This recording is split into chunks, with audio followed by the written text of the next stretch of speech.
Hello friends, I am Neha and today again we will talk about our topic HTML। तो HTML में हमने अपनी previous video में ये देखा था कि HTML का क्या मतलब होता है, HTML किसने डेवलप किया था और HTML का कोड लिखने के लिए हमें किस चीज़ की ज़रूरत पड़ेगी, कौन से एप्लीकेशन की ज़रूरत पड़ेगी, उसका रिज़ल्ट हमें कौन से एप्लीकेशन में मिलेगा या किस चीज़ में मिलेगा। तो that we have seen in our previous video. तो let us discuss that how our structure of the HTML will look like। हमारे HTML की कोडिंग जब हम स्टार्ट करते हैं तो हमें पहले ये देखना होगा कि हमारी HTML की कोडिंग कैसे स्टार्ट होगी, उसका क्या स्ट्रक्चर होगा। तो उससे पहले, उसको स्टार्ट करने से पहले मैं आपको एक दो टर्म से इंट्रोड्यूस कराऊंगी, एक कंटेनर एलिमेंट और एक एम्प्टी एलिमेंट। कंटेनर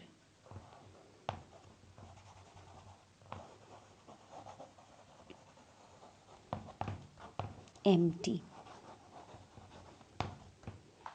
यहाँ पे मैंने आपको दो वर्ड से इंट्रोड्यूस किया है, container element and empty element. यहाँ पर मैं एक वर्ड यूज़ कर रही हूँ बार बार, एलिमेंट। एलिमेंट का मतलब यहाँ पर टैग से है, जो कि मैंने आपको अपने प्रीवियस वीडियो में बताया था कि टैग क्या होता है। तो कंटेनर एलिमेंट और एम्प्टी एलिमेंट में हमारे टैग्स ही होते हैं, लेकिन उन टैग्स को दो कैटेगरी में डिवाइड किया है। कुछ टैग्स हमारे कंटेनर एलिमेंट की कैटेगरी में आते हैं और कुछ टैग हमारे एम्प्टी एलिमेंट की कैटेगरी में आते हैं। कंटेनर एलिमेंट की कैटेगरी में हमारे पास दो तरह के टैग होते हैं, एक ऑन और of tag. On tag end of tag. Empty element हमारे वो टैग होते हैं जो सिर्फ ऑन होते हैं। तो कुछ टैग्स ऐसे होते हैं जो हमारे पास ऑन और ऑफ दोनों टैग होते हैं, तो वो हमारे कंटेनर एलिमेंट की कैटेगरी में आते हैं। और कुछ टैग्स ऐसे होते हैं जो सिर्फ ऑन टैग होते हैं, वो एम्प्टी एलिमेंट की कैटेगरी में आते हैं। अब ये ऑन और ऑफ का क्या मतलब होता है वो मैं आपको एक एग्जांपल से शेयर करूँगी। फॉर एग्जांपल हमारा एक टैग होता है BR एक टैग होता है जो कि लाइन ब्रेक के लिए होता है। Means if you want to give a line space in between two content और टू पैराग्राफ, तो उसके लिए हम एक टैग यूज़ करते हैं जिसका नाम होता है BR टैग। तो BR टैग एक एम्प्टी एलिमेंट की कैटेगरी में आता है, क्योंकि इस टैग को सिर्फ हमें ऐसे ही स्पेसिफाई करना होता है, इस टैग को हमें ऑफ करने की ज़रूरत नहीं पड़ती।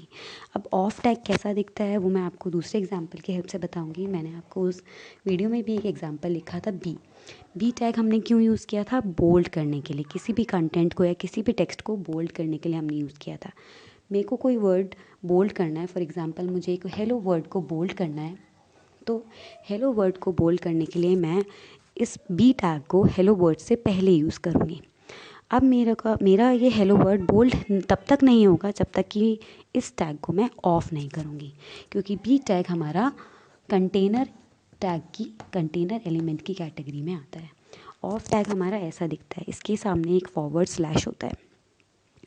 तो ये जो बी टैग है ये हमारा कंटेनर एलिमेंट की कैटेगरी में फॉल करता है, और हमारा बी टैग जो है वो एम्प्टी एलिमेंट की कैटेगरी में फॉल करता है। और ये बार बार आप जब हम कोडिंग के नए नए टैग्स पढ़ेंगे तो ये दोनों वर्ड्स हमें बार बार यूज़ करने होंगे कि ये टैग आपका कंटेनर एलिमेंट है या नहीं है, ये टैग हमारा एम्प्टी एलिमेंट है या नहीं है। तो that's why I have introduce with these two words on container element and the empty elements. चलिए अब हम अपने स्ट्रक्चर की बात करते हैं, बेसिक स्ट्रक्चर की बात करते हैं कि हमारी कोडिंग कैसे स्टार्ट की जाती है। हम सबसे पहले क्या लिखते हैं?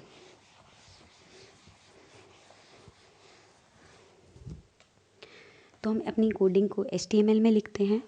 तो हम HTML की कोडिंग कर रहे हैं, तो हमें सबसे पहले एक टैग देना होता है, HTML टैग। अगर मैं इस टैग की बात करूँ तो ये भी हमारा क्या होता है, एक कंटेनर एलिमेंट होता है। इस टैग को भी हमें अब क्लोज़ करना होता है, और क्लोज़ हमें अपने टैग को तब करना होता है जब हमारा पर्टिकुलरली उस टैग का वर्क ओवर हो जाता है। कोई भी कंटेनर एलिमेंट है उसमें दोनों टैग होते हैं, तो हमें हमेशा उसके ऑफ टैग को तब यूज़ करना होता है जब हमारे उस टैग का पर्टिकुलरली वर्क फिनिश हो जाता है। अब HTML की कोडिंग के बेसिक स्ट्रक्चर में हमारा HTML से हमारी कोडिंग स्टार्ट होती है और HTML पे ही हमारी कोडिंग फिनिश होती है। तो इसलिए सबसे लास्ट में हमारा ऑफ टैग आता है। तो ये मैंने पहले ही लिख दिया है विद अ फॉरवर्ड स्लैश। इसके बीच में हमारी सारी बेसिक कोडिंग होती है। अब इस बेसिक कोडिंग में भी हमारे दो पार्ट्स होते हैं। एक हमारा हेड पार्ट होता है जो कि हम HTML के बाद लिखते हैं, और एक हमारा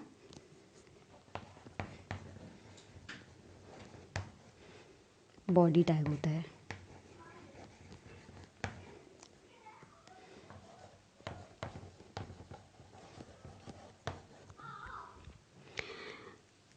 HTML की बेसिक स्ट्रक्चर हमारा ऐसा दिखता है। इसमें एक हेड पार्ट होता है और इसमें बॉडी पार्ट होता है।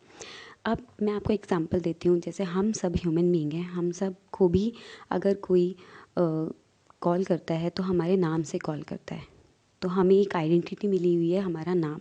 तो ऐसे ही हर डॉक्यूमेंट को, हर वेब पेज को भी एक आइडेंटिटी देने के लिए हमें उसको एक टाइटल देना होता है। और वो टाइटल हम कौन से, कहाँ, किस पोर्शन में लिखते हैं? उस टाइटल को हम हेड वाले पार्ट में लिखते हैं, टाइटल। अब मैं अपने वेब पेज जो भी मैं क्रिएट कर रही हूँ उसका टाइटल मैं देना चाहती हूँ न्यू यूज़र, और इस टैग को फिर मैं यहाँ पर क्लोज़ करूँगी, क्योंकि हमारा टाइटल टैग भी एक कंटेनर एलिमेंट होता है। अब मैंने इसको यहाँ पर इसलिए क्लोज़ किया है क्योंकि मेरे को एक टाइटल देना था जिसको मैंने लिखा न्यू यूज़र। अब मैंने टाइटल लिख दिया, मेरा वर्क ओवर हो गया, इसलिए मैंने इस टैग को यहाँ पर क्लोज़ कर दिया। अब आप देखेंगे कि हेड टैग को मैंने ऑन, यहाँ पे हेड टैग का ऑन टैग मैंने यहाँ यूज़ किया था, और टाइटल लिखने के बाद उसका हेड टैग को मैंने यहाँ पे क्लोज़ किया। क्यों? क्योंकि टाइटल वाला जो पूरा टैग है वो हमें हेड पोर्शन में लिखना होता है। तो इट मीन्स टाइटल को पूरा लिखने के बाद, कंप्लीट करने के बाद टाइटल टैग को ही हम हेड टैग को क्लोज़ करेंगे, क्योंकि हमारा हेड टैग का पोर्शन अब यहाँ पर ओवर हुआ है। अब हम आते हैं नेक्स्ट पार्ट पर, जो कि बॉडी पार्ट है। बॉडी पार्ट में जो भी हमें वेब पेज पर अपना कंटेंट डिस्प्ले करना होता है, उस पार्ट को हम बॉडी टैग्स के बीच में लिखते हैं।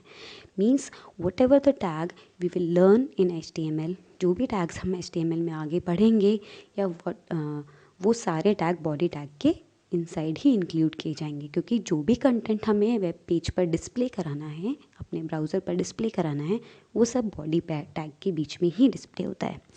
तो फॉर एग्ज़ाम्पल अभी मैं कोई और टैग ना यूज़ करके मैं यहाँ पर सिंपल एक वर्ड हेलो अपने ब्राउज़र की विंडो पर डिस्प्ले कराना चाहती हूँ। तो ये एक मेरा बेसिक स्ट्रक्चर होता है। अगर इस बेसिक कोडिंग को मैं सेव करके आउटपुट देखूँगी तो मुझे एक आउटपुट उसका ज़रूर मिलेगा। कोडिंग तो आपने देख ही लिया, अब इसका आउटपुट कैसा होगा। मैंने नोटपैड में अपनी कोडिंग लिखी है, तो नोटपैड की फ़ाइल को हमें पहले सेव करना होगा। अपनी फ़ाइल को सेव करने के लिए हमें क्या करना होगा, उसके लिए मैं आपके सामने स्टेप्स लिखूँगी। सेव या सेव एज़। दूसरा स्टेप होगा मेरा, हमारी एक डायलॉग बॉक्स ओपन होगा जिसमें अपनी अपनी फ़ाइल का नेम देना होता है। उसमें हमें बहुत ध्यान देना होता है कि उसमें हमें क्या करना है। हमें अपनी फ़ाइल का नेम देना है, फॉर एग्ज़ाम्पल न्यू।